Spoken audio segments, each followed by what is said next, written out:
हाँ जी बिल्कुल नाज़रीन, असां हिन वक्त मौजूद आहियूं सरकारी अस्पताल हिंगोरजा में, जिते सो बिल्कुल दवा कई थी वञे MS तरफ़ां ऐं DHO तरफ़ां। पर हिते जेका सरकारी अस्पताल आहे उहा बिल्कुलु वीरान आहे ऐं जेको हिते मरीज़ अचनि था उन्हनि खे जेको आहे सो ख़ाली पर्ची ज़रिए हिकिड़ी एंट्री करे उन्हनि खे प्राइवेट जेको मेडिकल स्टोरनि ते प्राइवेट मेडिकल स्टोरनि तां गैर मयारी दवाऊं ऐं हितां गवर्नमेंट जूं दवाऊं ऐं एक्सपायर दवाऊं जेके हुयूं उते छापा हणी पकड़िया। पर अफ़सोस उन ॻाल्हि जो बि आहे त उन्हनि ते बि कार्रवाई न थी। पर हिन वक़्तु जेको ताज़ो ताज़ो हिते कुते खाधल हिकिड़ो मौसूम बचो ऐं हिकिड़ो ॿियो नौजवान आहे, उन असांखे नेशनल प्रेस क्लब हिंगोरजा जी टीम खे जेको आहे सो कंप्लेनियूं कयूं त भाई असांखे वैक्सीन नथी मिले, असां सॼो ॾींहुं उते वेठा आहियूं, हो होॾे थो चए, हो होॾे थो चए। अचो त वधीक असां हिते पहुतासीं जीअं ई त न MS हुयो, न उते को मौजूदु अमिलो हुयो ॻाल्हाइण लाइ तयारु।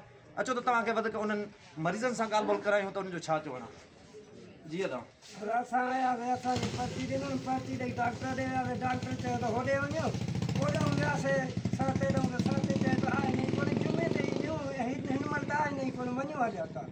डॉक्टर बि असांखे छो थो मोकिले, पाण नथो चई सघे छा।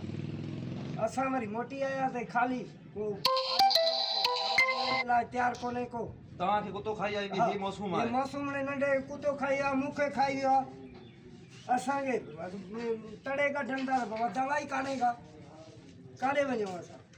तव्हां हिते घणा दफ़ा आया आहियो तकरीबन? असां 2-3 चकर आया आहियूं। अॻिए चकर मुंहिंजे नंढड़े खे कुतो खाई वियो, उतां बि मां मोटी वियुसि, मूंखां कापी वरिती अथनि, उहा ई पई आहे, उन्हनि वटि मूंखे अॼु मन तव्हां 5-8 दफ़ा हिते आया आहियो, इहा ई होॾे थो भॼाए, होॾे भॼाए, होॾे था भॼाए।